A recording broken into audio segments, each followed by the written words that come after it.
has put in place, but our staff have still been paid, which is a lot better situation than many farms are finding themselves in.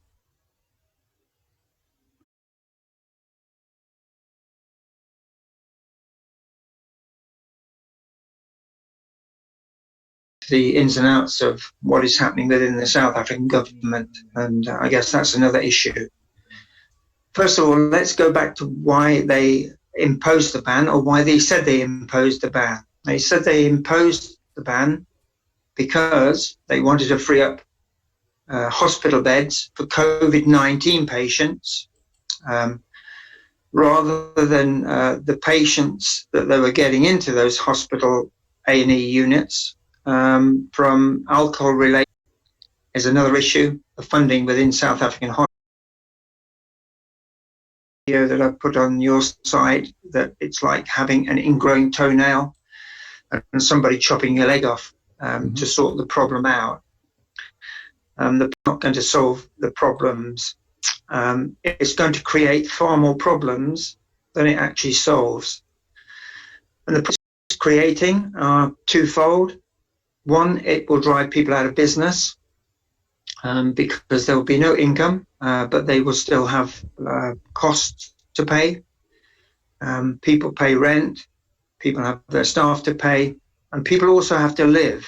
They if they don't do hardly like to get a job, because the job situation issue is that when you stop alcohol sales or tobacco sales or anything like that, you create a criminal market, and secondly, the government derives no income, no taxes from the sale of alcohol, from the sale of cigarettes, from the sale of tobacco. So your much needed revenue that the government gets from alcohol sales is stopped overnight. And the South African government certainly needs revenue. It's having to borrow billions of rand from banks outside of Africa, or outside of South Africa. And this is having will have a detrimental effect on the whole of the country. So, the whole situation, Will, is I don't know how to put this without being or sounding too dramatic, but the whole situation is that this is plunging South Africa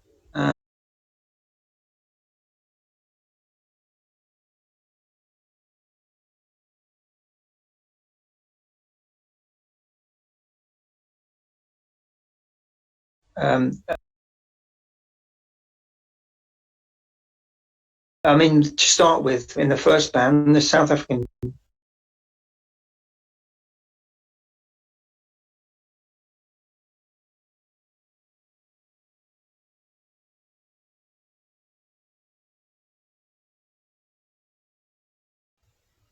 government didn't even allow online sales, and online sales are one of the people that have medical conditions. A lot of those people are staying close to home.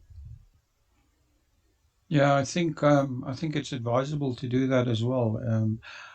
Just from a branding perspective and from Seven Springs, I mean, what are you doing to actually look forward, and when this all passes, to make sure that your brand and your business gets known?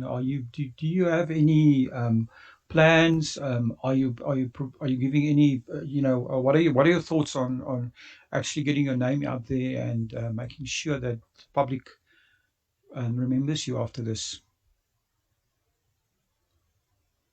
Yeah, well, that's it. If there's a public left at the end of this, but no, of course there will be. When the first ban took place, or when the first ban was imposed, the alcohol ban in South Africa, I did a lot of work contacting people, importers in different countries of the world, to try to increase our export situation. So I spent a lot of time contacting people, and we have actually established 2 new importers in the United States, for instance. There is someone in Southern Ireland that is looking to import our wines. There is a new importer in the Netherlands, and this was all due to working hard at trying to contact people during that first lockdown to increase our export markets so that we were not so reliant upon the hotel, restaurant, and domestic business. But I still feel that the domestic business for us will be as important as it will for most other wine farms, because I think, and certainly in places like Hermanus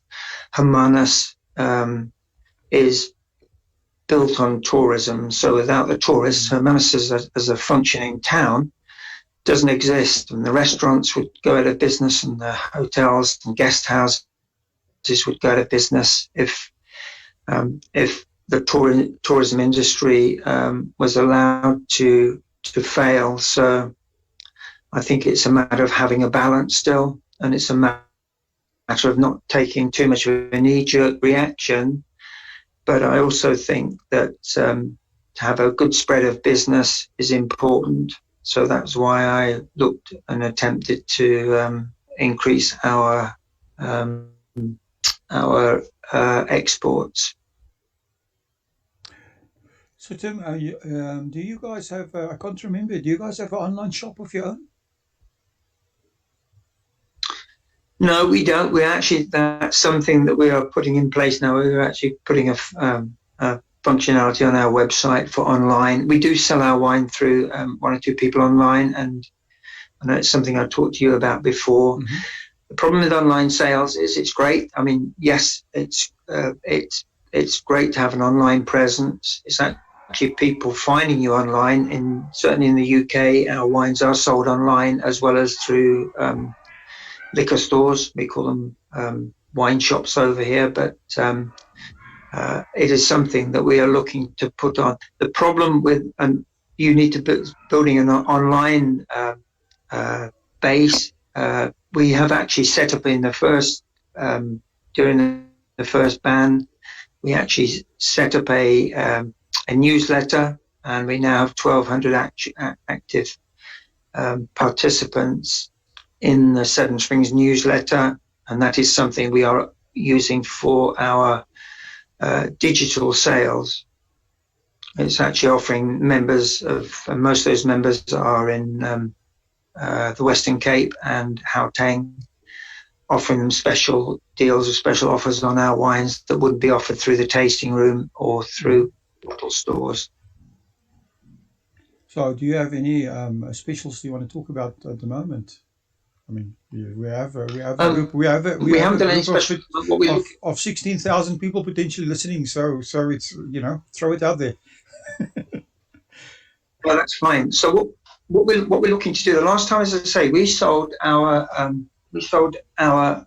of bottles unlabeled, and we had a big success in that. We sold that and if anybody wants to contact me, I will more than willingly give them the prices that we would sell the unlabeled wines at. And what we're offering, what we've offered, is like 15% off our bottled wines by the case, and free delivery in the Western Cape and in Gauteng. So we've offered 15% off our labeled wines, and depending on what sort of order people would like to put in for our unlabeled wines, we've been selling them at sort of like 45, 50 rand, for the our unoaked wines, our Sauvignon Blanc and our unoaked Chardonnay at 50 rand a bottle for us at the end of this one. The people that are listening would be more than welcome to contact me, and I'd be more than willing to look at doing a deal with them. How do people contact you, Tim? You can contact me via my email, which is tim, Tim, at Seven Springs, and it's a number 7, SPRINGS .co.za, or go to our website, sevensprings.co.za, or people could even WhatsApp me, but if I give my telephone number here, I might get 1 million people contact me and saying what I've been talking about. I might get Mr. Ramaphosa contacting me to say I've been talking a load of absolute baloney, but people can, if anybody wants to contact me, they can contact me via WhatsApp. So if you wanted to send me an email to start with, I would willingly give you my UK phone number, and we could have a chat. Oh, thanks, Tim. So we're talking to Tim. Tim is the owner of Seven Springs Winery. And if there's anybody out there that wants to ask a question or want to get involved, please do. I see we've actually passed the 15,000 mark on our Facebook group, and we're going towards I think 50,000 very quickly. So we want to be. And Tim, thank you for actually coming and talking to us.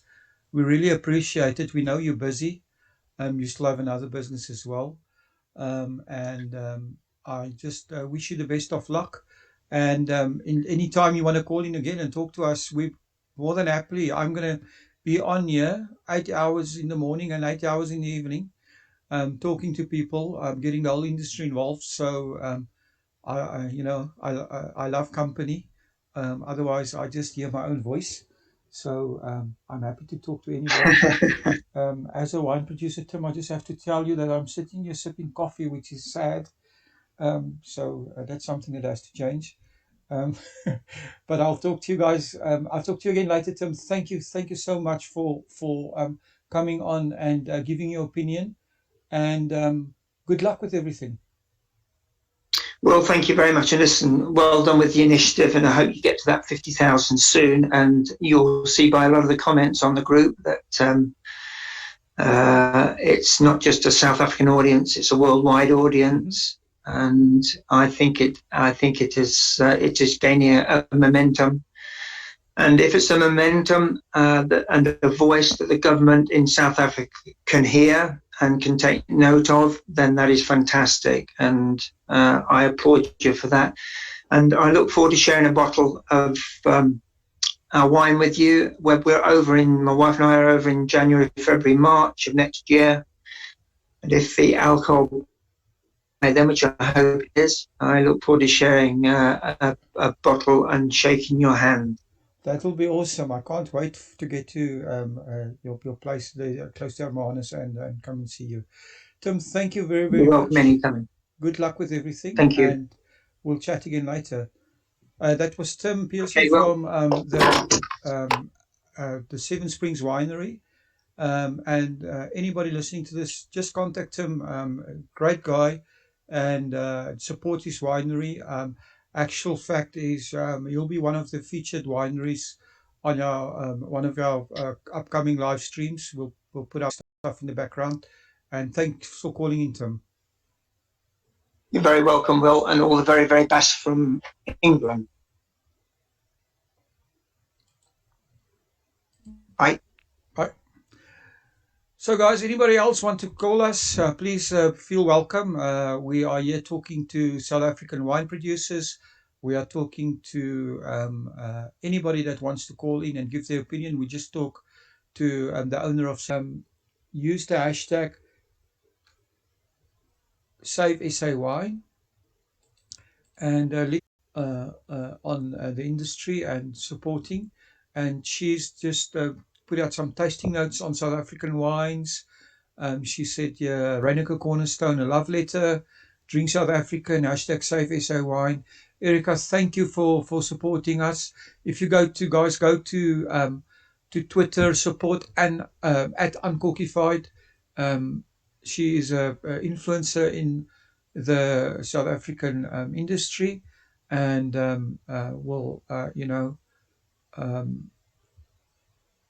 definitely are supporting us. So let's support her. Marisa Nivot posting there. Now we need to get cellar doors open for tastings and wine sales.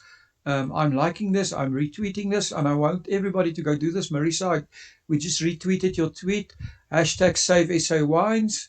Vinpro is saying that hashtag wine tourism sector contributes 7.2 billion rand to the South African economy and sustains the livelihood of more than 36,000 people.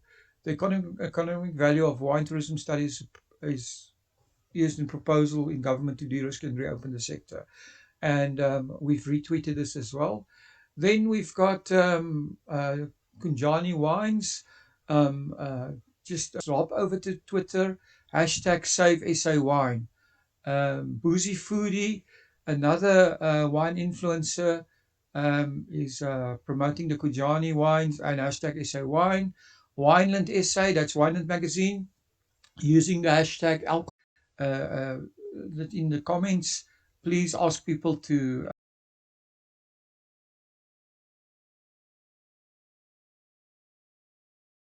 down in place so you can't buy it. The KWV, we are the KWV marketing team. You guys need to be on here talking to our people and telling them where they can buy your wines. They want to order online, so I think you guys need Cape Fine Wines. You can get from them. Spookfontein.co.za. Hi Spookfontein, James Leroux posted that. James, why don't you give us a call? We'd love to talk to you about what's happening, right? Simon Sig, you're advertising a lot in your group. We love to speak to you guys as well. Come and support us here on the live stream. Froggitt and Funkel Merchants, Froggitt, FROGITT.co.za, advertising their online shop. There's many places. Wineman.co.za, they are stocking Man Family Wines, Liefland Vineyards, Justenberg, Man Family Wines. We'd love to hear what you guys are doing. I haven't actually interviewed on your podcast yet, so I'd love to talk to you guys as well. There's some grant to us. Cyberseller.com, Zevenwacht is, a great wine estate. Kathy and her team are doing a fantastic job. Interviewed them not long ago on your podcast. Orderwine.co.za, another group that you need to look at. Janice Leroux just posted here, morgensterestate.co.za. You can click on the online shop. You can also call the tasting room. Let's give the number, +27 218 521 738. Let's repeat that, +27 8521 1738. That's the Morgenster Estate tasting room. You can email them. They've got an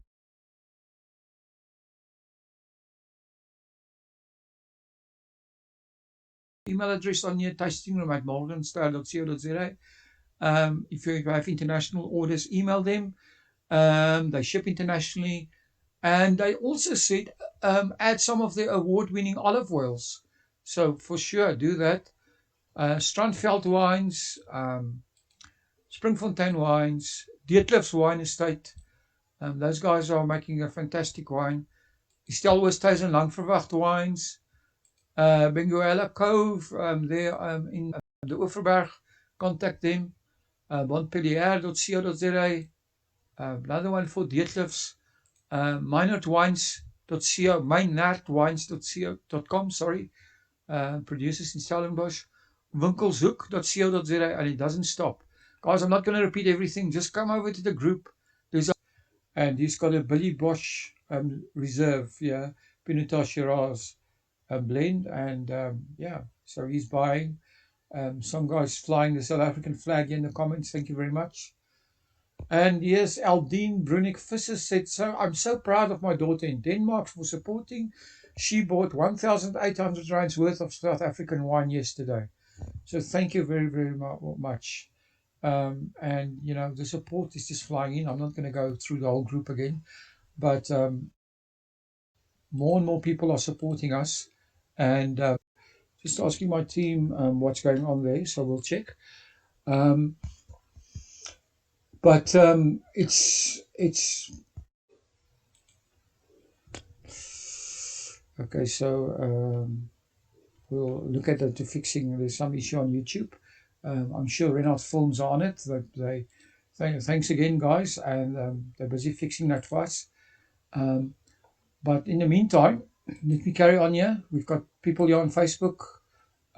We've got people following us all over the world. And if you want to give your 2 cents, go to bit.ly// about wine. And you can talk to us here. We'll happily chat to you. And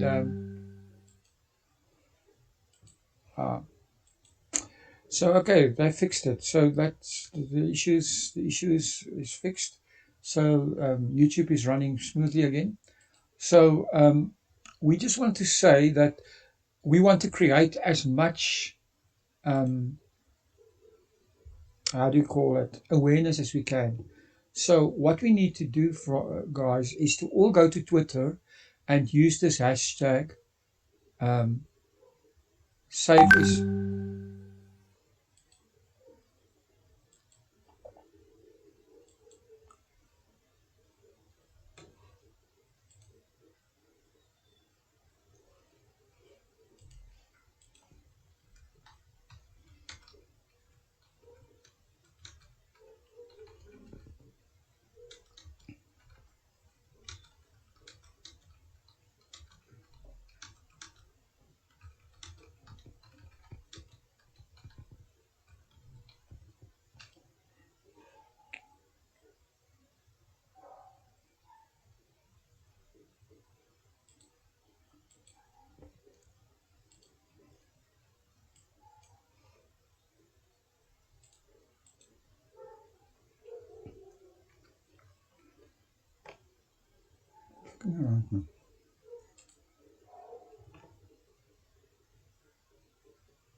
Sorry, guys, I was just off for a moment. I'm back on. What we need to do is create awareness on Twitter. This is what I was saying. And I'm looking at Twitter and going through it. What we need to do is have this hashtag Save SA Wine trend. So let's look at the trending hashtags in South Africa for today. Number one, right on top, trending is the hashtag. The one that we want on top here in Twitter, which means that we need in an hour a few thousand tweets.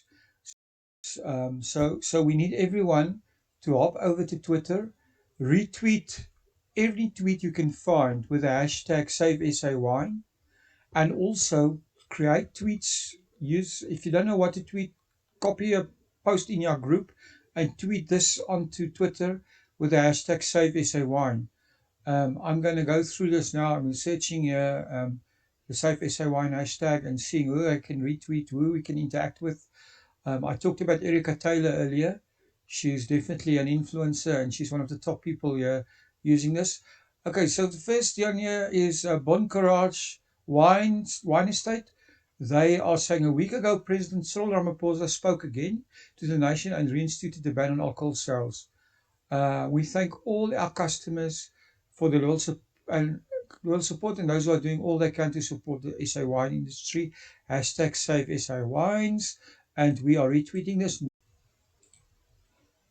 And the guys in the celebrity appeal, Boozy Foodie, thank you very much. You keep on. Morrison Wine Farm, newsflash. Today we launch our new social media identity. So Morrison Wine has got a new social media identity. They thanks to these people at Get Social M. So these people help them. And they say, despite the ban on the sale of alcohol in South Africa, we can still take orders. Deliveries will commence once the hashtag alcohol ban is lifted. Sales at Morrison. We're retweeting this. Thank you, Morrison. We're asking you to join our wine campaign. So please do that. The Wine Girl Cape Town is supporting hashtag Save SA Wines. And she's also talking about the dreamy Eikendel Rosé wine made by a woman. And of course, August is Women's Month, Women's Day coming up. So I'm sure a lot of wineries and everybody will get into this act. We're retweeting these guys. Um, there's a guys here called Sci.org. I don't know who they are, but they said they filed a 170-page response pointing out the yawning holes in Dlaminius Zuma's argument, Save SA Wine. So let's retweet this as well. I mean, anybody putting holes in this argument, I suppose, are people we need to support. And we're actually inviting them to join our Facebook group, and it's done. So I'm just hopping from Twitter to Facebook here to see what's going on. We've got a few people on the live stream. If you're on the live stream, you want to leave a comment, please comment. I'm going to actually just say something here in the comments down the live stream that you need to tweet. And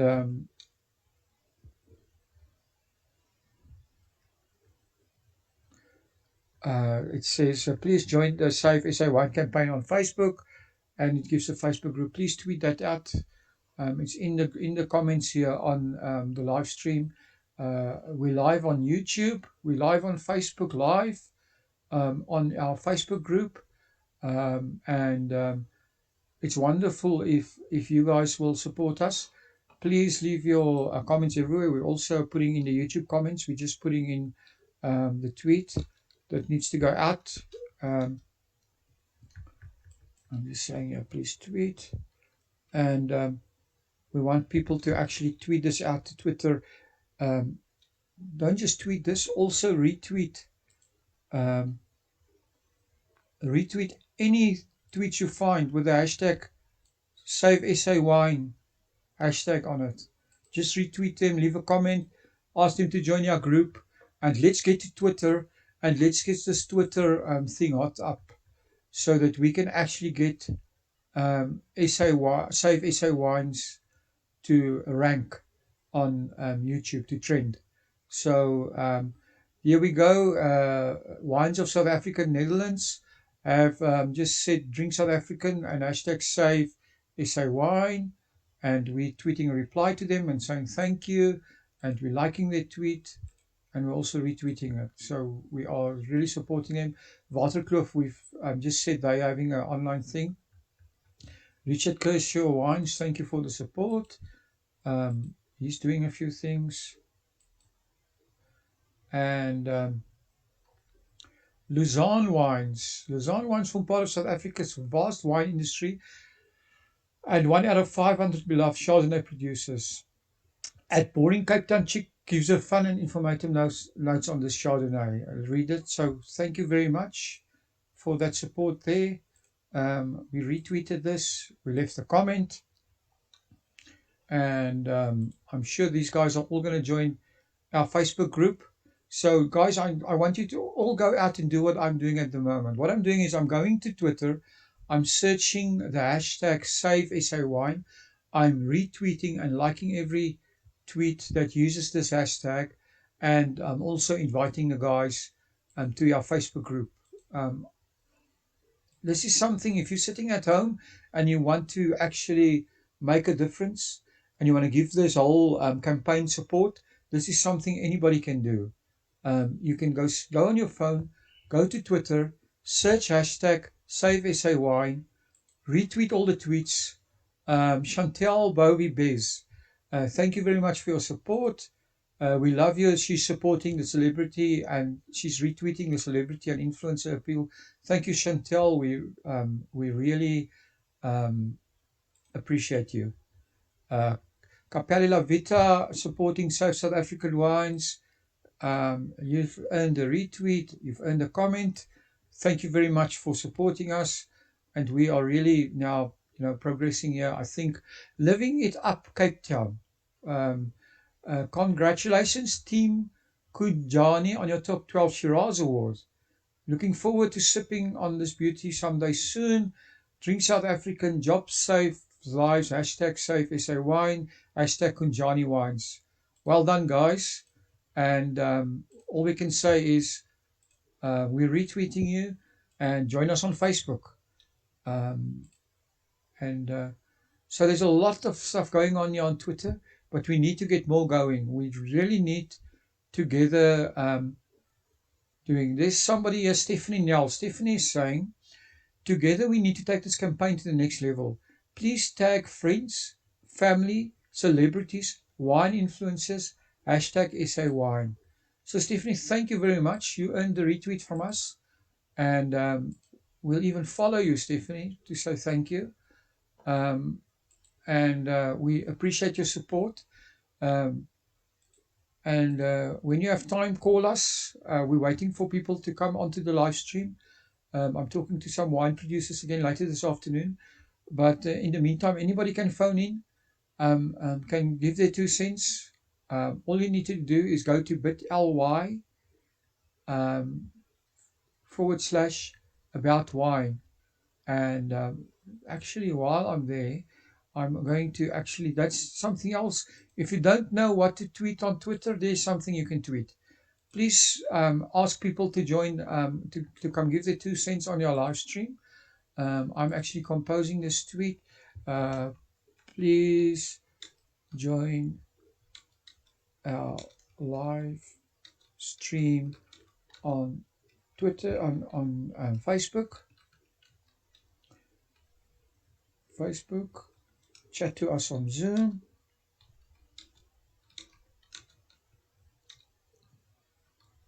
And we say bit.ly /about wine, hashtag save SA wine, hashtag alcohol ban. So this is a tweet that you guys can also tweet out. If everybody just tweets this out, we'll get more people onto our live stream. We'll get more people onto Zoom here to talk to us, and we'll get more people into our whole group here, our whole infrastructure or thing that we're creating here, group we're creating of people chatting to us and supporting us. We've got 15,000, more than 15,000 people on Facebook supporting us. I'm going onto the Facebook group now to see where we are at this moment. Last time I checked, about 10 minutes ago, we were on 15,367. Let's refresh and let's see how many people we've gained in the last. So another 100 people have joined in the last 10 minutes. We're on 15,487. We're closing in on the magic 20,000 mark. Obviously, we want to get to 100,000 and more. So if everybody here just invites 4 or 5 people, we will be there. So I need you guys to actually now really get to the programs, go with the program, support us. Please tweet this on Twitter. Go to Twitter now. Search the hashtag Save SA Wine, and then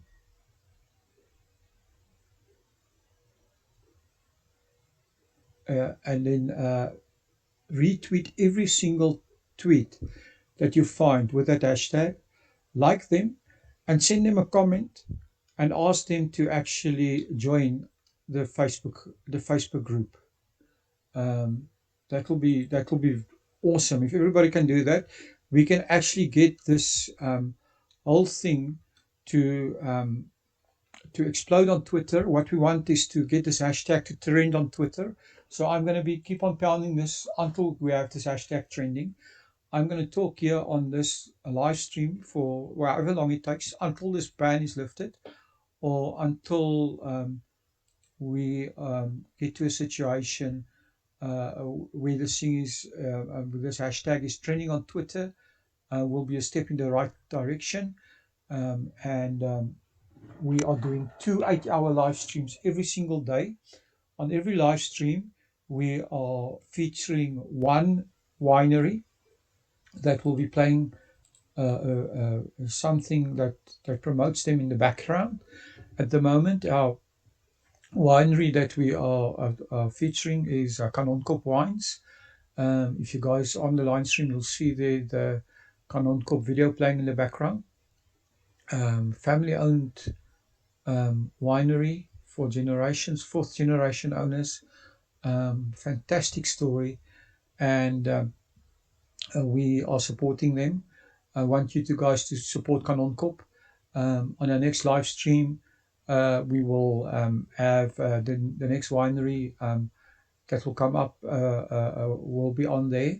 And any winery can take part. All you need to do is come over, hop onto the live stream, come talk to us, and we'll put you on the list of wineries to feature. So there's an opportunity for marketing for the wineries. Also, there's still time for you guys to send in your videos to our video for our 50th podcast, which will be coming out tomorrow. It's about the Winans are doing our 50th podcast, and we're dedicating that 50th podcast to the Save SA Wine campaign. All you need to do is record. Anybody can take part in this. All you need to do is record a short video on your phone. It takes 2 minutes. Send it to us. You can post it in the Facebook group. You can even email us on visitthewinans@gmail.com, and we will put this, splice this into our 50th podcast, and you will be featured. So that is awesome. So guys, please support us. We need your support. Again, if there's anybody out there that wants to talk to me, that wants to come give their opinion on what they think about the alcohol ban, how this ban is affecting you and your family, we're on this live stream 8 hours in the morning, 8 hours in the evening, from 9 o'clock. Well, actually from tomorrow it's going to be from 8 o'clock to 2 o'clock. Take an hour break between 2 and 3, and then from 3 o'clock to 11 o'clock every single day we'll be live streaming. At the moment we're live streaming on Facebook, and we're live streaming on YouTube, but that's going to be expanded to include LinkedIn. That's going to be expanded to include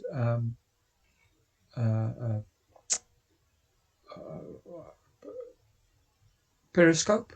Sorry, I forgot the name for a moment.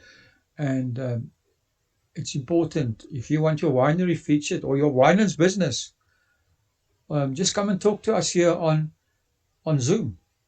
Come on, we want to hear your story. Tell us how this alcohol ban, how the COVID situation, how the lockdowns are affecting you and your business. We will happily feature you, and we'd love to hear your story. We'd love to talk to you. I'm having a sip of coffee here. No wine in this house, but actually that's not true. I'm just teasing. But let's get back to Twitter, because what we want to do is we want Twitter to actually explode with our hashtag Save SA Wine. So we are really moving to get this good. And I see a few people have sent notifications. Living It Up Cape Town said, thank you, I've already joined. And so I'm just typing here, thanks, appreciated. And this is what we need to do. We need to get this conversation on Twitter going, talking to people, interacting with people on this hashtags, and getting this hashtag Save SA Wine to actually trend in Twitter. So to do that, more and more of us needs to get on Twitter now. And what you need to do, thanks Kujani Wine, they just liked your reply. Liked our reply, we appreciate you.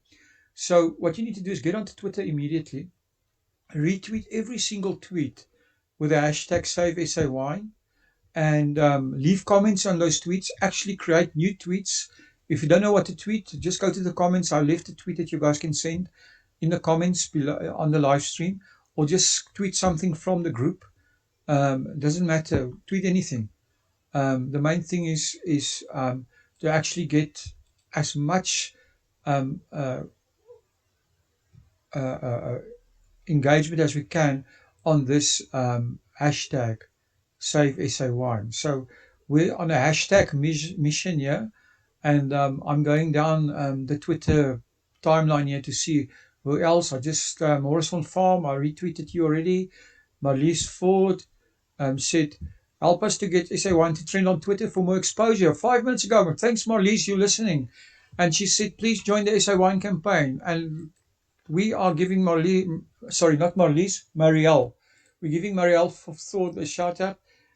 And I'm giving her a comment. Thanks for the support. And so people are listening to this and doing what we're asking. So Marielle, thank you very much. We just said it 5 minutes ago. She tweeted. So if more people would do this hashtag will trend. So that's what we're going to do.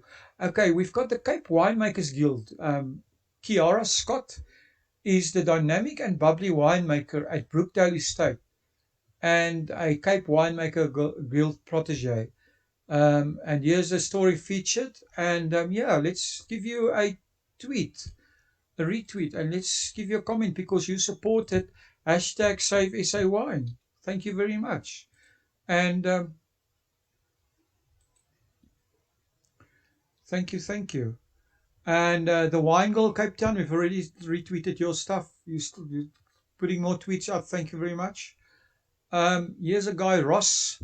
Ross said, actually, can't see if Ross is a woman. Lovely drop from at Morrison. But somebody that's drinking this for the FA Cup final. So you've just earned the retweet. I don't know which team you supported, but we'll find out, I suppose, in some point. But that's what's happening. People are retweeting.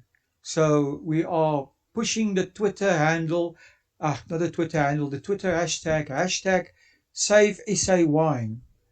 Hashtag Save SA Wine on Twitter. We're all going to Twitter and we are pushing this hashtag. So we want this to trend on Twitter and get more and more people involved. If you don't know what to tweet out, actually very, very easy. Just run over to our live stream. I left a tweet for you in the comments that you can just use. Right? And people are tweeting this. There's somebody here, Wine Lover at Wine Lover SA. Friday night was this easy drinking beauty. On the 2nd of August, she posted this. Thank you, Wine Lover SA, and she liked hashtag Save SA Wine, and this is a KWV Shiraz that she drank. So awesome, and we're retweeting with a comment. So very good. Thank you very much, and we appreciate you. And that you actually took the time to write this tweet and to support hashtag Save SA Wine. And if everyone would do this, we are really going to have a trending hashtag Save SA Wine on Twitter soon. So, hey, guys, Kunjani Wines, more tweets from them. Thokozani, I don't know who they are, but they are a wine producer. Oh, the Thokozani brand, of course. Yes. And they said, thanks to our agent in Germany for supporting our brand and spreading it wide during the lockdown. Hashtag jobs save lives. Hashtag Save SA Wine. We actually posted the poster link on our group, so they're already there, and let's invite them anyway and just tell them that we are still here. Come join us again on our live stream. We're asking everybody to join us on our live stream, and people are coming to Twitter and retweeting the stuff. It's happening. Another notification coming, so it seems that people are listening and retweeting. Lisa Harlow at Lisa Wine Travel. Just look at the color of this 13-year-old Chenin, still as fresh as the daisy. She's talking about, of course, my old friend Ken Forrester and his 2007 Old Vine Reserve. These old vines. I think Ken said they were planted in the 1970s. And they're slowly busy replanting these vineyards. But they're still producing fantastic wines, right? Some of the best Chenins in the world. AJ van Niekerk said, nice dark steak.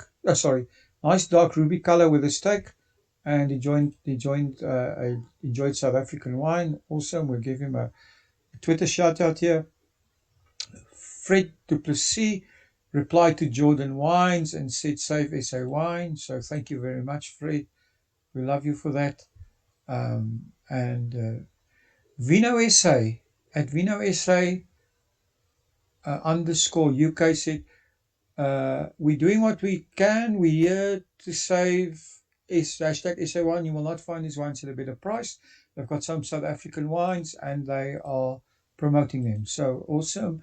Shout out to them, comment to them, and they are doing the party on Twitter to get the story out. Okay, I'm just going to hop over back to Facebook quickly to see what's happening on the Facebook group. It's 11:45. It's almost midday, and we want people to start talking to us on our live stream. So it looks like our live stream are getting some comments here.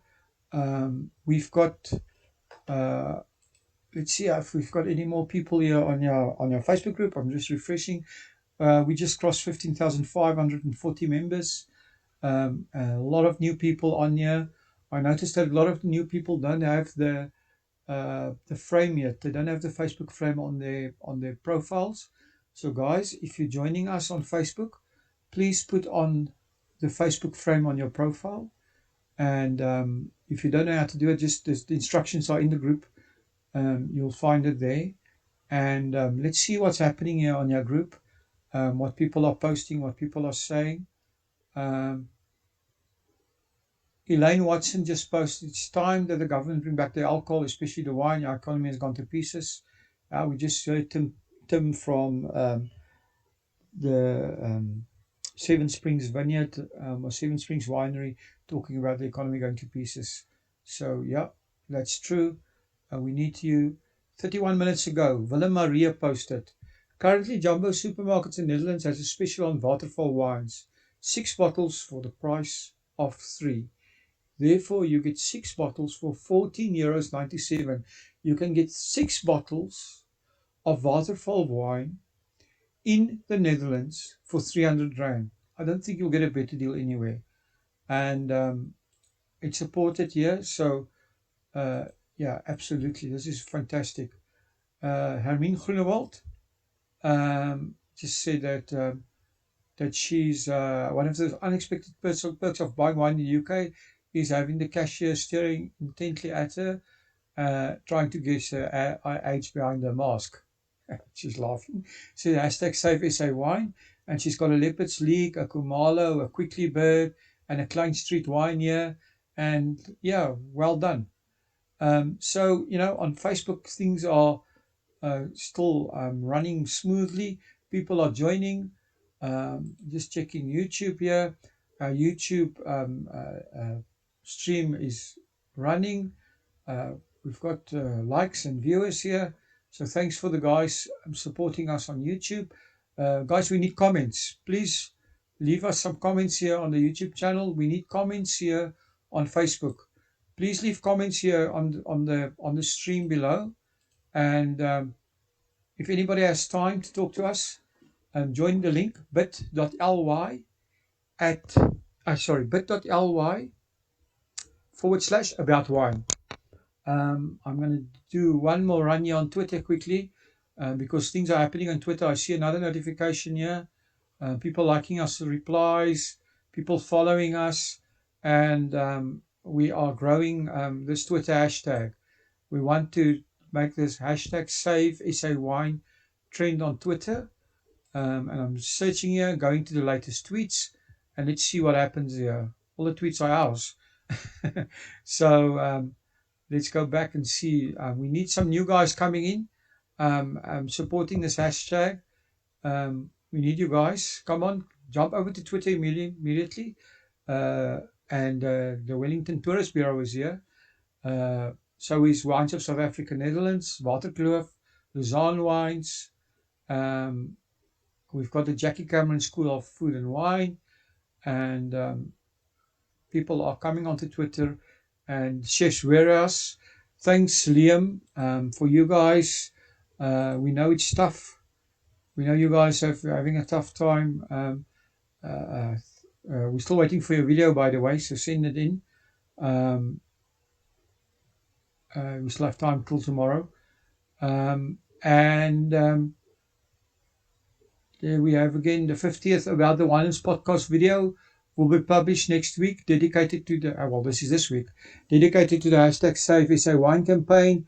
Please add your video to the at Save SA Wine Facebook group or email us. Please challenge a celebrity or influencer with a tag in the comments. And yeah, that's shared everywhere. So that's wonderful. Alfie's Drift, 234 jobs at stake. So guys, please support the guys at Alfie's Drift. Yeah, so jump over to Twitter. You'll see that you'll find the hashtag Save SA Wine. We need to save SA Wine. And just like every tweet with the hashtag Save SA Wine. Please retweet every tweet with that hashtag and create more tweets with that hashtag. We really, really need you guys to come to the party, support us on Twitter, tweet out this hashtag, and let's see here. Penny Yang said hashtag Save SA Wine at Reineke Wines. Penny, you've just earned yourself a retweet. Museum Wines and number 8. Treat yourself to this award-winning red from South Africa at Holdenmans Red Blend 2015. Drink Fransouk. So there we go. We retweeted that. So there's somebody talking about the Minister of Police. Not very happy. Go Vino supported hashtag Save SA Wine. They actually have the frame on their profile. So thank you very much. So they are definitely in the Facebook group. Thank you very much for joining us. There we go. Marisa Nivout, thank you again. Vinpro said, South Africa's wine and tourism sector contributes 7.2 billion to the economy. We're going to retweet this. We're going to give them a invitation to the live stream. Hopefully Vinpro will come and talk to us, and we can hear what they have to say about what's going on. Forbes Europe are saying wine producers around the globe are reeling from the effects of the pandemic, but few countries have suffered as immensely as South Africa. There's somebody reporting on the hashtag Save SA Wines campaign, and the name of the article is Will Coronavirus Kill Off the South African Wine Industry? Not if we can help it. So we are then tagging Forbes and thanking them and enjoying them, and actually inviting Forbes Europe to join our group. So Cape Classics, South African wines are in crisis. Yes, we know. That's why we are here. So let's save this and let's leave a comment. And Vineyards Wine Shop said it's all about South African wines. 65 jobs is at stake at Kanonkop Wines. Hartenberg are supporting Save SA Wine. So we'll get Hartenberg on here. And I just want to say thank you to everybody supporting us. I'm going to take a 5-minute break. I'll be back at noon for another 2 hours of this live stream. So guys, I'd love to get some more people to talk to us, more people to come over to Twitter, and I'll be with you again shortly.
Hi everyone, welcome back to About the Winers, hashtag Save SA Wine live stream.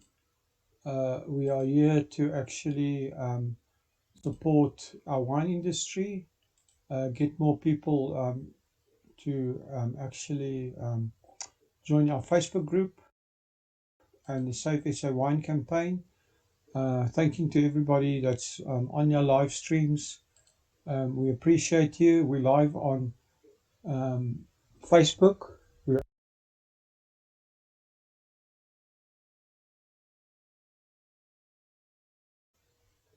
I just want to go up over to Instagram. I haven't been on Instagram for a while, and I want to go to our Save SA Wine campaign here and see what. So if you go to Instagram and you search the hashtag, you can see we've been posting here on Instagram with this hashtag, which is a great thing to do. There's 613 posts on Instagram. We need thousands of posts. And the first one that comes up is our friends at Simonsig that obviously supporting the thing. They've got a third lockdown offer. Kunjani Wines, they've been very, very active on social media supporting this. Constantia Glen, supporting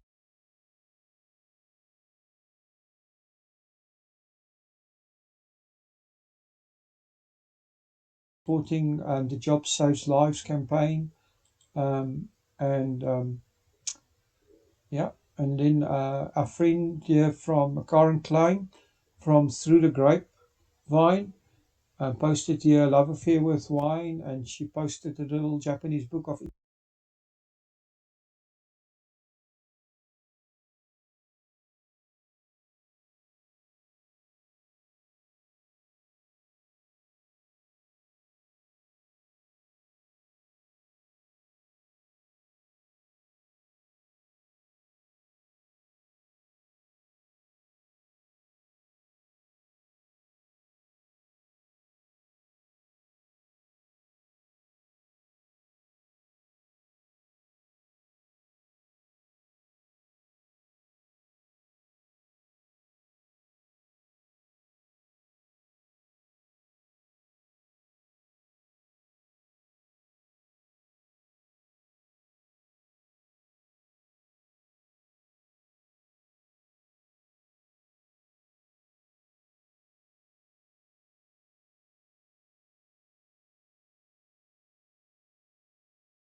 Ikigai, which is a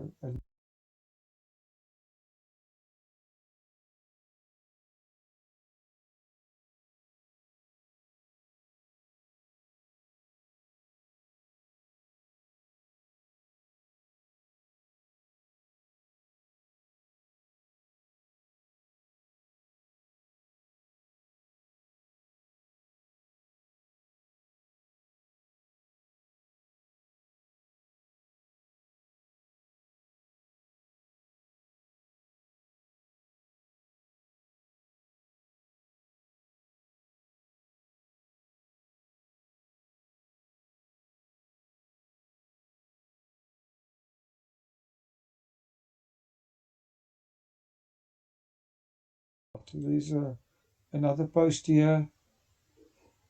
More people supporting. Wine and media. Donier Wine, 62 jobs at stake. 3 hour posted 3 hours ago.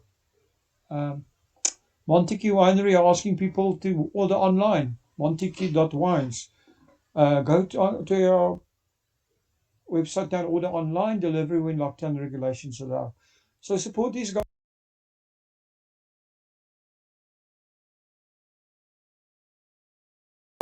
They are advertising their online shop. No problem with that. Here's John Engelbrecht. What do you have to say, John? John is saying, Rustin Vrede, meet a winemaker, Cork and Fork. We are delighted to have our final addition to the guest speaker schedule for August. Yeah, John Engelbrecht of Rustin Vrede are going to be the guest speaker with Cork and Fork. So there we go.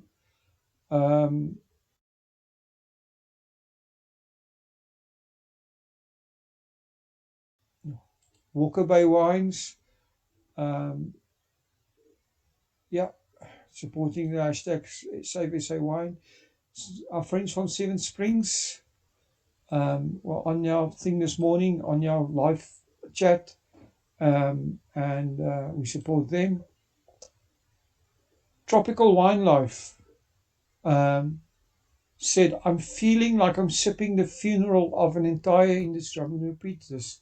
She said, I feel like I'm sipping the funeral of an entire industry. And she says, hashtag Save SA Wine, hashtag Drink SA Wine. So we're just supporting this as well. Just support all these people on Instagram. Just search the hashtag Save SA Wine and leave comments. There's the Fishwives Club just posted their Merlot. I know they also have a lockdown special if you guys are interested. They're posting here, hashtag Save SA Wines. Mornay Swart is posting from Auckland, New Zealand, and he's helping some of his South African friends. Hey, South Africa, we're thirsty in New Zealand, send some more, and he's got 6 bottles of Nederburg Baron. So there we go. And yeah, that's Instagram for now. I think that's enough from Instagram. So let's go out here. Let's go back to the Facebook group. Let's see if anybody's jumped onto the live stream yet. Okay, we're still waiting for people to call in. I'd love to talk to you. All you need to do is go to bit.ly/about wine. Happy to talk to you about what's going on in your industry, the wine industry, what's going on in your business. Give us your 2 cents on the alcohol ban. All you need to do is come onto Zoom. It's free. We'll give you exposure. Talking about free exposure, our featured vineyard at the moment is Kanonkop. If you are the owner of a winery or a winery marketing person or whatever, you can be featured. All you need to do is jump onto our live stream here. Come talk to us on Zoom. Go to bit.ly/about wine and we'll put you on the rotation list. We already have a few wine farms on here to be featured. And as a featured winery for the whole duration of one of your live streams, we'll put up your image or your video and we'll promote you like we're promoting Kanonkop. You guys are seeing they are our featured vineyards for this morning's live stream is Kanonkop. If you want to be featured, just call us by jumping onto the live stream onto the Zoom link here, and we'll talk to you to give us your opinion on the South African alcohol ban. I'm going to be on this live stream until this ban is lifted. I'm not leaving. Actually, we're going to increase the places we're streaming to. At the moment, we are streaming to our Facebook group or to the Save SA Wines Facebook group. We are also going to extend the stream to some more Facebook pages. We're going to extend the stream. We're streaming on YouTube at the moment. We are going to extend the stream to Periscope. We're going to extend it to LinkedIn, and we're going to definitely stream on Instagram. Yes, we are on here and waiting for you guys to call us, talk to us. I need a quick inter-stream coffee break. I was told to say by the political correctness police. Between the lines, I need to go to the bathroom. But if anybody out there wants to get onto our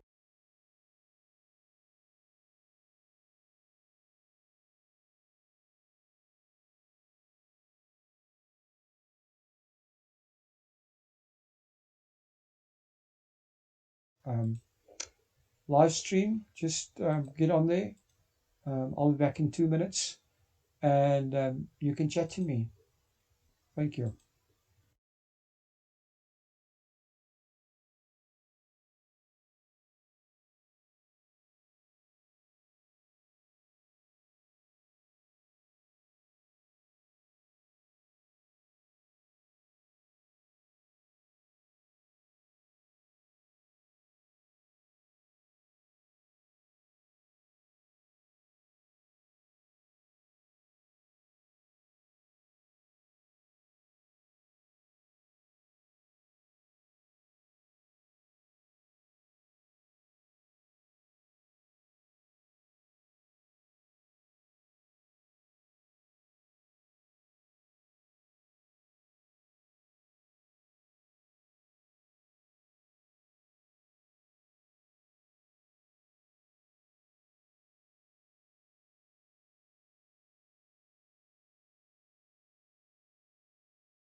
You will find us on YouTube, Facebook, Instagram TV, Google Podcast, Apple Podcast, and Spotify.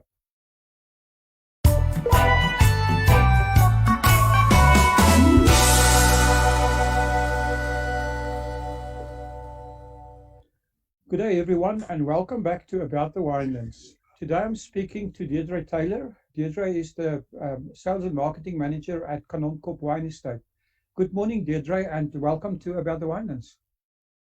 Good morning. Thank you very much for having me.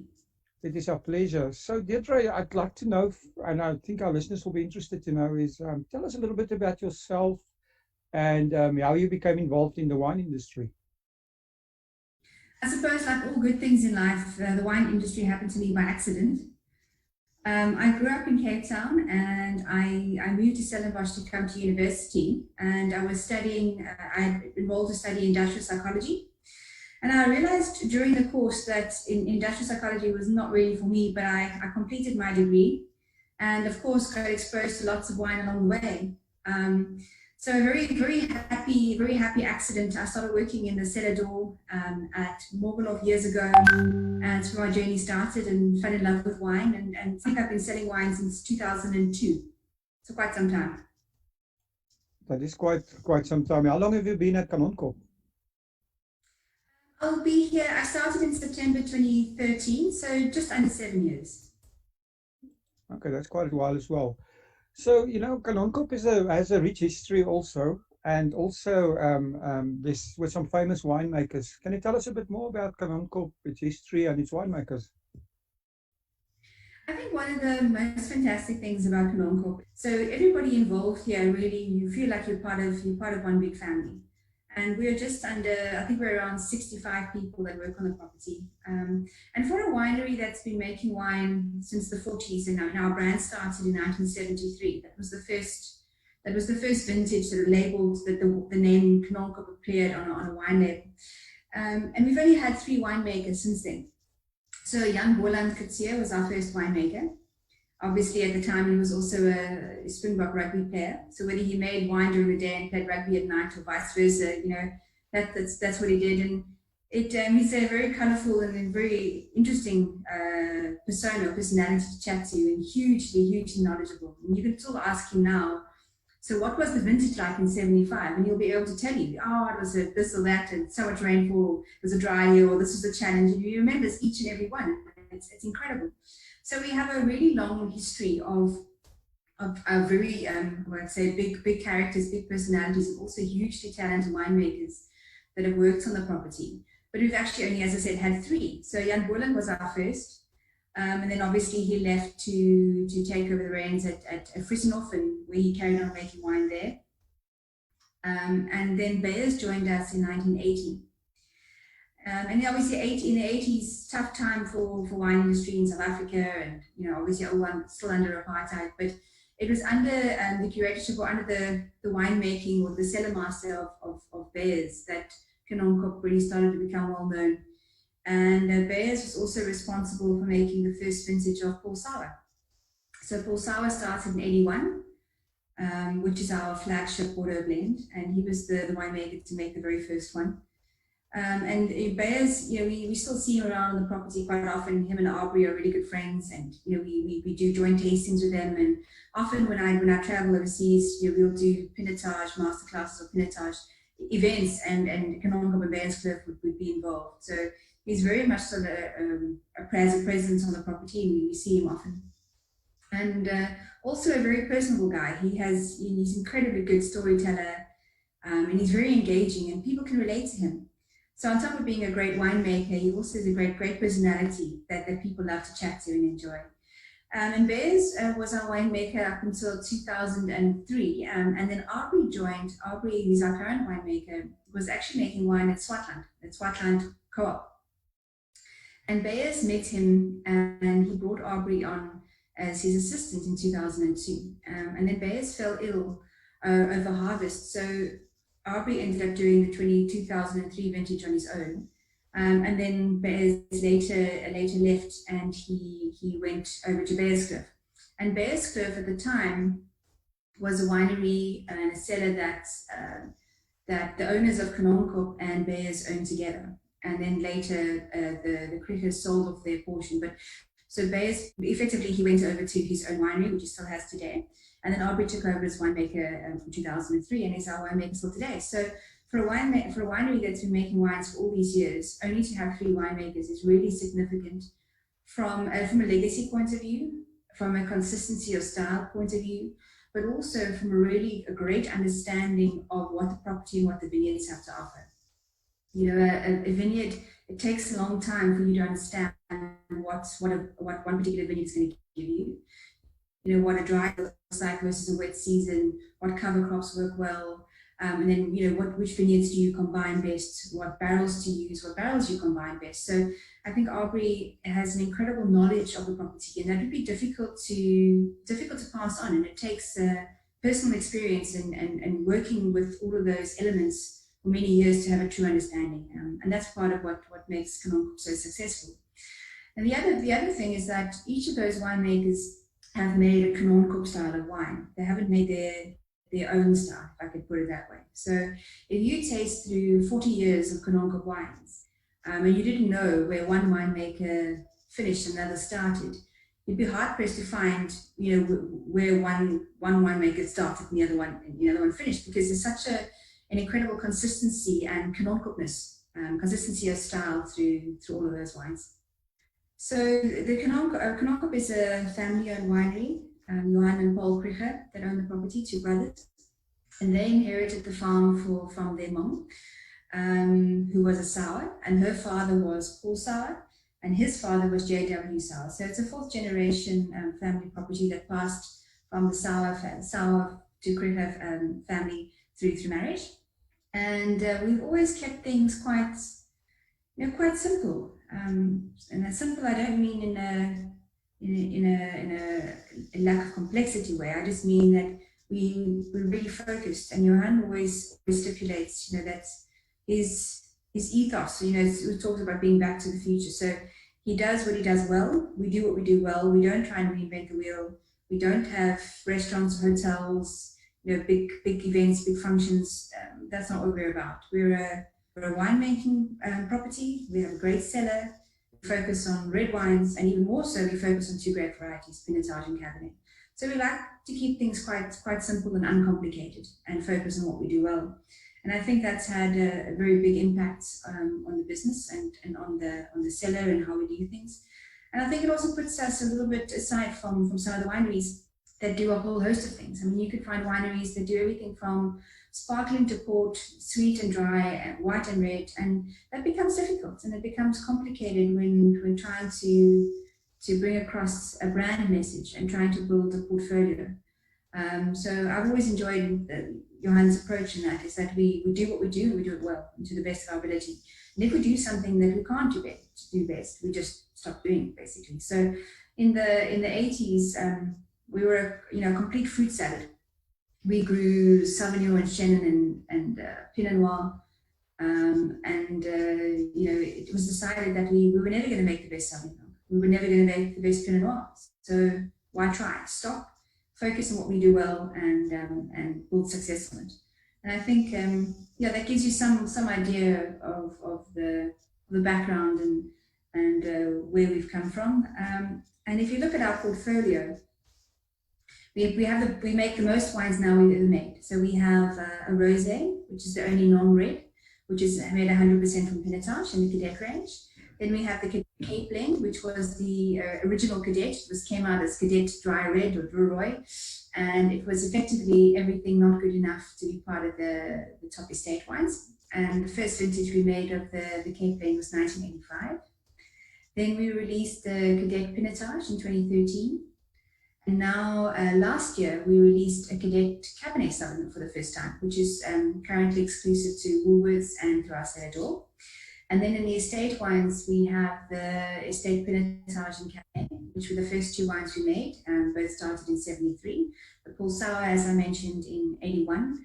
And then the Black Label Pinotage, which is a single vineyard Pinotage, which we released for the first time in 2006. Wow, that's awesome.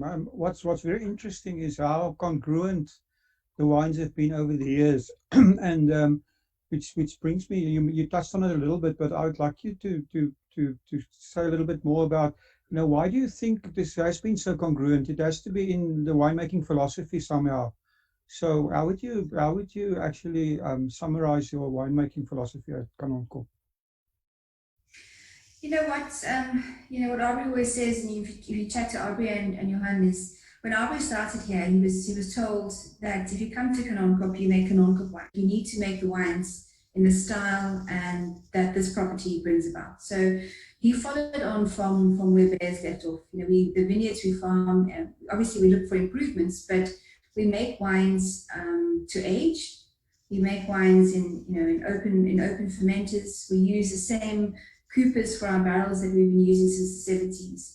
I'm not saying we don't try and improve. Of course, Aubrey is consistently looking at how to make things better, how to improve quality. But stylistically, it's the same. We're not trying to reinvent who we are. We know who we are. We're very secure in who we are. And we try to improve and tweak, but not to reinvent ourselves. And that's largely part of it. It's that strong philosophy of the who and what the property is. Oh, amazing. So, I mean, you mentioned that your main focus is on the wine, and I mean that's what Kop is famous for. But you do have guests coming to the farm. So, what can people experience when they come to Kop? So if you visit us, which at the moment we allow visitors to the cellar door, but unfortunately there's no tastings offered at the moment. Usually, if you come to the cellar door, you can taste all of the wines for a normal fee. So we don't exclude Pulsar or Black Label from tasting. They are available for tasting. There's an extra price to pay or extra fee to pay for the Black Label, but you can really taste some absolutely world-class wines. And then besides for wine tasting, we have an art gallery. And our art gallery is focused around local artists. Most of them come from the Western Cape, and we've done some really fantastic exhibitions in the gallery. And then if you're wanting, from time to time we host some groups, or we have people that ask us for events. We have a small venue outside that we use for snook braais. And even those snook braais, they're done in the same way as we run everything else in the business. They're done personally. They're done by the family. So if you book a snook braai at Kop, it'll be Paul and Ilse or Johan and Marie that'll be cooking the food, preparing it for you. Ilse will make the soup patat and bake the bread in her kitchen, or Marie will. And you get to experience your evening with them and with wine, which I think is hugely unique. It's not a restaurant, there's no staff, it's just you and them, and a very sort of personalized experience on the farm. Well, that sounds fantastic. So, Deirdre, in terms of your distribution of your wines, I mean, Kop wines are available everywhere in South Africa and also overseas. Is your market breakdown in terms of South African and overseas? Where's your focus? We always try to look at the world as a whole. So, of course, South Africa remains our most important market, and we always will put favor towards South Africa. Even in vintages where supply is small, or the vintage was small, South Africa will get always get a good portion of it. And we're currently selling about 60% of our production is in South Africa, and 40% is export. And that export we export to just around 60 markets. So we are quite widely available, but we have a huge support base, a huge fan base at home in South Africa, which is amazing. And I think that's where you want to be. If people locally and your neighbors love the wine, and Stellenbosch people come and buy wine from us all the time, we have a good support in our town. I think that's important. So when visitors from overseas come to South Africa, or come to Stellenbosch, and they meet friends or family, or come to visit with people bring them to Kop. They take them to restaurants and share Kop wines. So once again, that sort of personal connection that people have with the brand, they share on to others. So although we make a fair amount of wine, especially on the cadet side, the estate wines remain quite limited in production. And we try and be as fair as possible when it comes to sharing out those wines. So most of the wines are on allocation. So for companies that we've worked with for a long time, some of our import partners we've been working with for 20-25 years, and they have a consistent supply, and it's important. You build a partnership with your importers. We have good relationships with them, and we're a part of their business and they're a part of ours. We won't be successful without them, and vice versa. And I think we have that understanding and that support. It's incredible. Oh, that's interesting. So, in terms of a place like Kop staying relevant in a changing market, there's all kinds of new trends evolving. People are starting to eat less meat, and there's a whole bunch of vegans out there in the world. Do Kop follow any trends, or are you looking at millennials as a new market, or do you just carry on with increasing the quality of your wines and that is reflected in your marketing? On the first point, quality wines made well and of high quality appeal to a large audience of people. So that is first and foremost always focus. You always focus on putting the best possible wine you can in the bottle. And of course, we always try and put it in the bottle at the best possible price. We strive to always over deliver on quality for the price point. Secondly, consistency. So if if your father bought a bottle of Cadet in 1992 and you buy a bottle of Cadet today, it will still remind you of the same quality red wine that your father remembers, or that he shared with you around a Sunday lunch table. And that consistency is important in times like we have now, where people are when money is short, people are less experimental. They buy what they know. Big brands tend to do better. International brands seem to do better. If you think of, I read a great article written by one of the top guys from Conchitoro, and that was amazing to see that if your brand is known and trusted, you pull through difficult times so much easier and so much better than new brands or brands that are not known, because people have less money to spend, and they'll rather spend 100 Rand on a bankable bottle of wine that they know than spend 100 Rand on something they're not sure of and they're not sure they're going to enjoy. So that's I think has been one of the most important factors for Kanonkop during the lockdown and during COVID. Kanonkop has been people that have been drinking our wine and buying wine from directly, for 20 or 30 years, and they've continued, which is amazing. So in terms of changing and what we've done, Kanonkop is, our wines are all vegan friendly. I think that's important, and we do communicate that. So no matter whether you vegetarian or vegan, you can enjoy our wines quite confidently. Making sure we put the best possible product in the bottle and put that product on the shelf at the best possible price. Making sure wines are available and easy to access. Funnily enough, we didn't know at the time, but we recently redid our website and simplified our wine shop, our online wine shop, and that went live just a couple of weeks before lockdown, which helped us immensely. So we work with a lot of great number of retailers around the world. So you can find our wines in Carrefour in Belgium and in Park in Switzerland. So it's made it easy for people to have access to the wines, and that, as I said, was very, very beneficial. And if you look at how people are shopping and how people are buying, and the change in consumer behavior, less and less people will go out to restaurants for the next while. More people are obviously buying at retail. They tend to want to buy at smaller stores closer to home, and of course, online has seen massive growth. And we were lucky enough to be available in all of those channels. We work with all the major retail groups in South Africa. We work with them online, so it's been really easy and simple for people to be able to access a bottle of Kanonkop. And of course, if you make it easy for a customer to get their hands on your product, then they will buy it. This is true. I think you're mentioning the coronavirus, and we all had to rethink our business models, and you've touched on it a little bit. But are there any other changes or new things that you have in mind that you might have considered over this period? Kanonkop is always operated.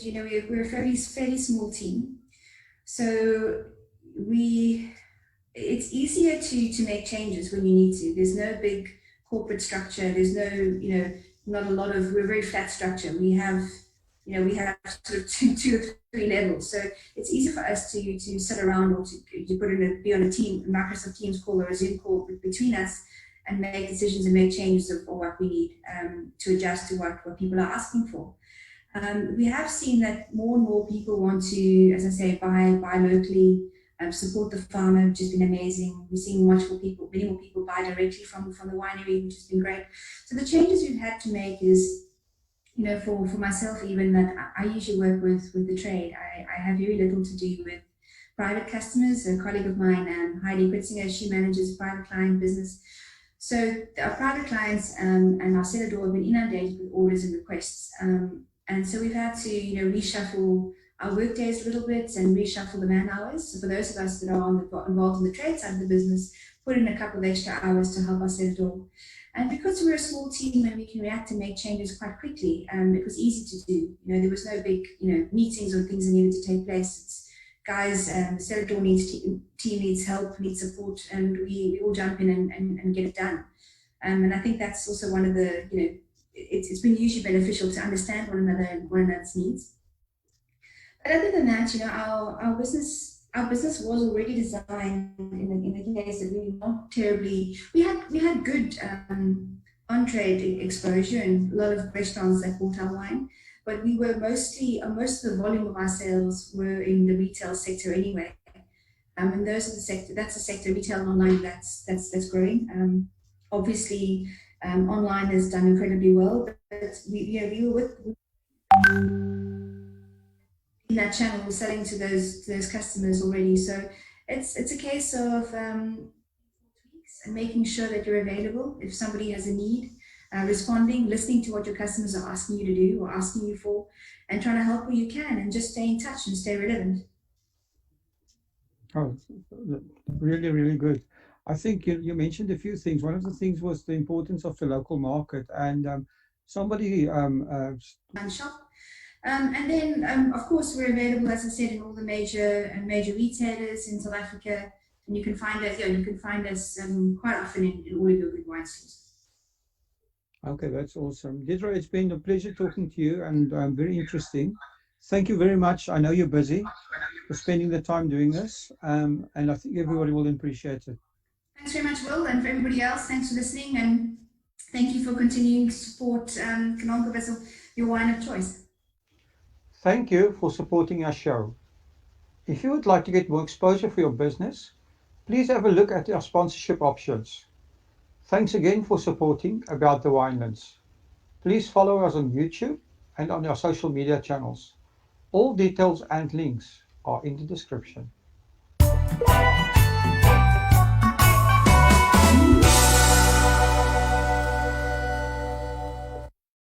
Welcome to About the Winelands. In this show, we'll be chatting to leaders, influencers, wine producers, restaurants, wineries businesses, and other role players. Tune in every Wednesday, Friday, and Sunday for our latest episodes. You will find us on YouTube, Facebook, Instagram TV, Google Podcast, Apple Podcast, and Spotify.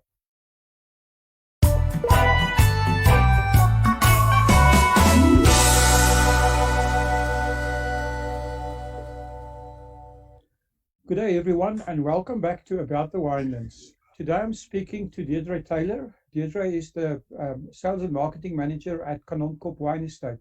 Good morning, Deirdre, and welcome to About the Winelands. Good morning. Thank you very much for having me. It is our pleasure. So, Deirdre, I'd like to know, and I think our listeners will be interested to know, is tell us a little bit about yourself and how you became involved in the wine industry. I suppose, like all good things in life, the wine industry happened to me by accident.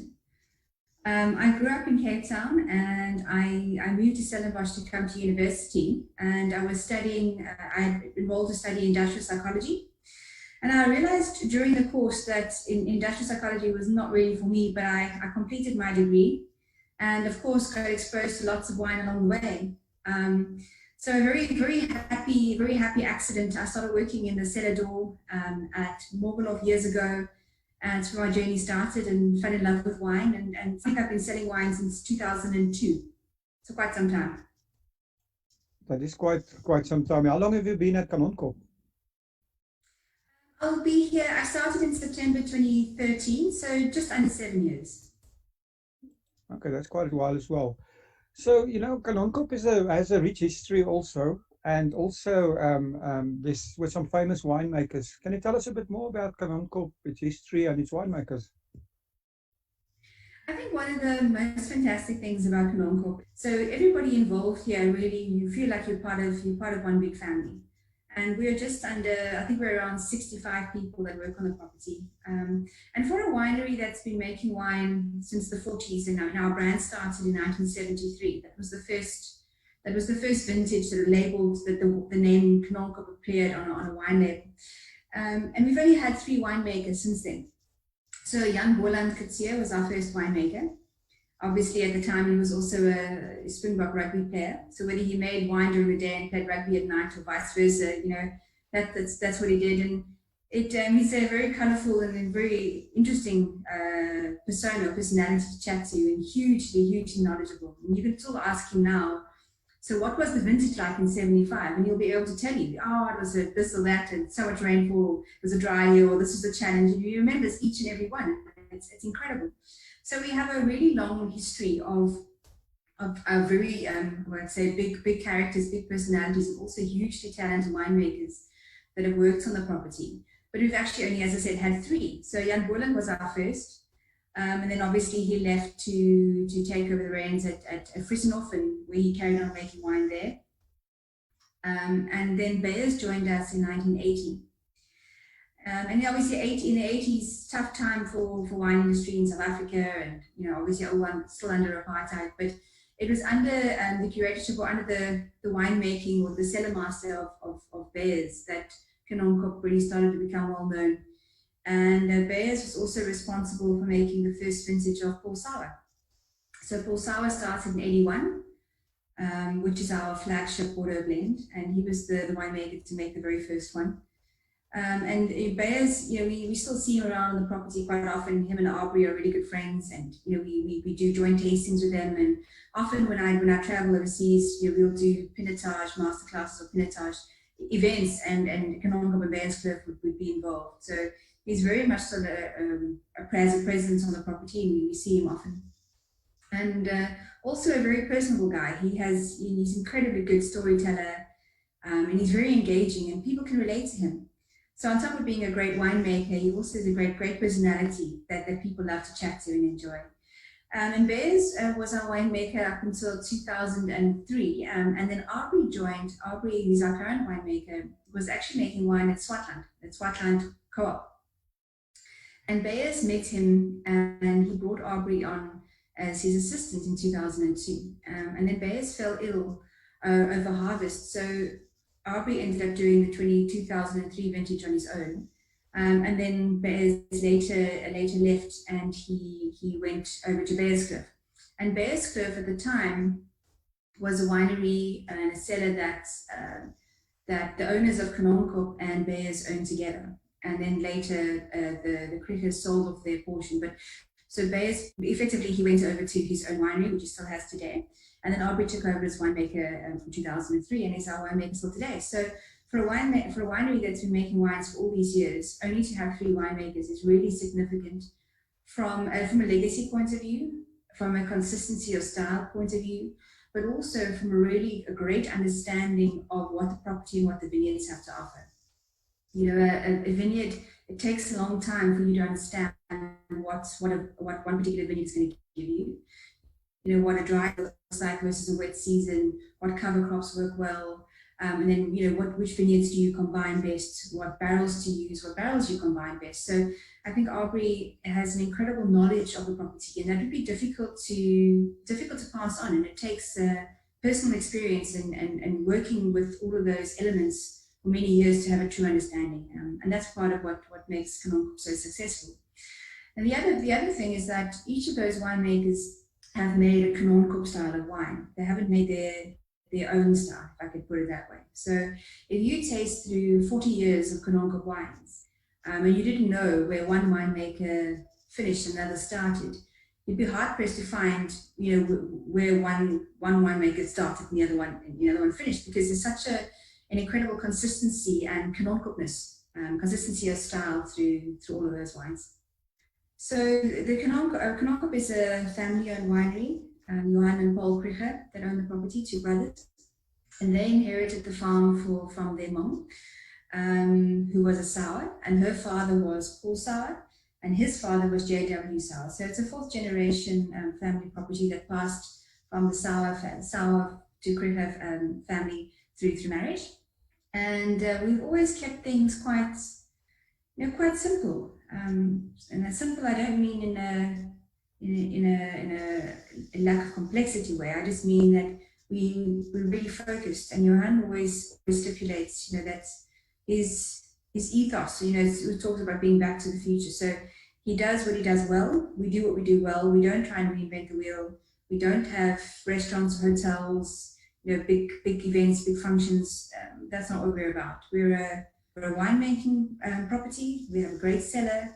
We focus on red wines, and even more so, we focus on 2 grape varieties, Pinotage and Cabernet.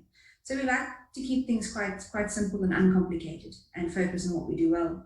And I think that's had a very big impact on the business and on the cellar and how we do things. And I think it also puts us a little bit aside from some of the wineries that do a whole host of things. I mean, you could find wineries that do everything from sparkling to port, sweet and dry, and white and red, and that becomes difficult and it becomes complicated when trying to bring across a brand message and trying to build a portfolio. So I've always enjoyed Johan's approach in that, is that we do what we do and we do it well and to the best of our ability. And if we do something that we can't do best, we just stop doing it, basically. So in the 80s, we were a complete fruit salad. We grew Sauvignon and Chenin and Pinot Noir, it was decided that we were never going to make the best Sauvignon. We were never going to make the best Pinot Noir. So why try? Stop, focus on what we do well, and build success on it. And I think that gives you some idea of the background and where we've come from. And if you look at our portfolio, we make the most wines now we've ever made. So we have a rosé, which is the only non-red, which is made 100% from Pinotage in the Cadet range. Then we have the Cape blend, which was the original Cadet. This came out as Cadet Dry Red or Druroy, and it was effectively everything not good enough to be part of the top estate wines. And the first vintage we made of the Cape blend was 1985. Then we released the Cadet Pinotage in 2013. And now, last year, we released a Cadet Cabernet Sauvignon for the first time, which is currently exclusive to Woolworths and to our cellar door. And then in the estate wines, we have the estate Pinotage and Campaing, which were the first two wines we made. Both started in 73. The Paul Sour, as I mentioned, in 81. And then the Black Label Pinotage, which is a single vineyard Pinotage, which we released for the first time in 2006. Wow, that's awesome.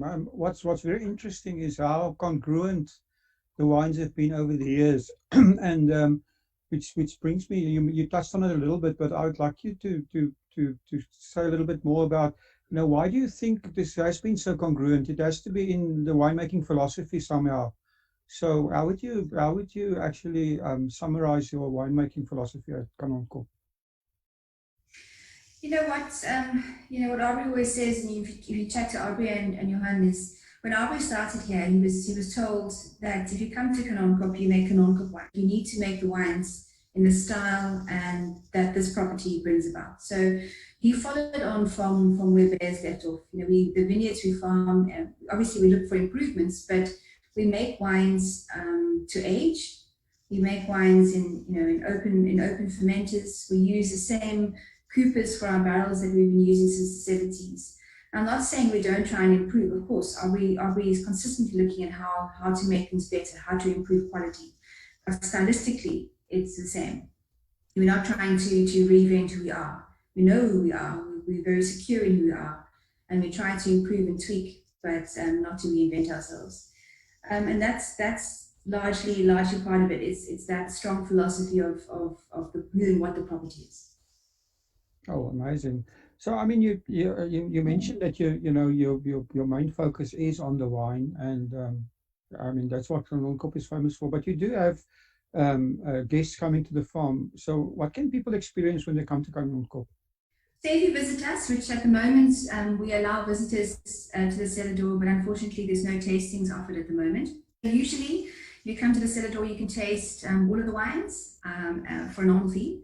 So we don't exclude Paul Sour or Black Label from tasting. They are available for tasting. There's an extra price or extra fee to pay for the Black Label, but you can really taste some absolutely world-class wines. And then besides for wine tasting, we have an art gallery, and our art gallery is focused around local artists. Most of them come from the Western Cape, and we've done some really fantastic exhibitions in the gallery. And then if you're wanting, from time to time, we host some groups, or we have people that ask us for events. We have a small venue outside that we use for snook braais. And even those snook braais, they're done in the same way as we run everything else in the business. They're done personally. They're done by the family. So if you book a snook braai at Canon Corp, it'll be Paul and Ilse or Johan and Marie that'll be cooking the food, preparing it for you. Ilse will make the soup patat and bake the bread in her kitchen, or Marie will. And you get to experience your evening with them with wine, which I think is hugely unique. It's not a restaurant. There's no staff. It's just you and them, and a very sort of personalized experience on the farm. Well, that sounds fantastic. So, Deirdre, in terms of your distribution of your wines, I mean, Kanonka wines are available everywhere in South Africa and also overseas. Is your market breakdown in terms of South African and overseas? Where's your focus? We always try to look at the world as a whole. So, of course, South Africa remains our most important market, and we always will put favor towards South Africa. You know, even in vintages where supply is small or the vintage was small, South Africa will get always get a good portion of it. And we're currently selling about 60% of our production is in South Africa, Yes. and 40% is export. And that export Ek goes gaan to, we almal na die export to livestream just afsit. around Kan ons ek so op Zoom praat as jy wil, ek neem my markets. microfoon.